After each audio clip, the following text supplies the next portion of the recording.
ఏం తెలుసు నాను తెలుస్తున్నా. డేవిస్, లోడ్ అక్కడికి వెళ్తుంది. సరేనా?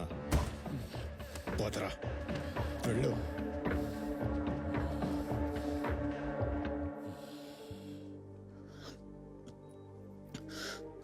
పాపా తను బానే ఉంది, తనకేం కాలేదురా. అమ్మ దగ్గరే ఉంది. రాబర్ట్ కూడా వచ్చాడు. నువ్వు వాడిని చూస్తావా? ఇదేలే చిన్న దెబ్బ, త్వరగా తగ్గిపోతుందిలే. నేను ఇప్పుడు వెళ్ళి డాక్టర్ గారిని అడిగి చూశాను. భయపడాల్సింది ఏం లేదన్నారు. మనం త్వరగా ఇంటికి వెళ్ళిపోతాం. నువ్వు దేని గురించి దిగులు పడకు, అన్ని వాటంతటా అవే సర్దుకుంటాయి.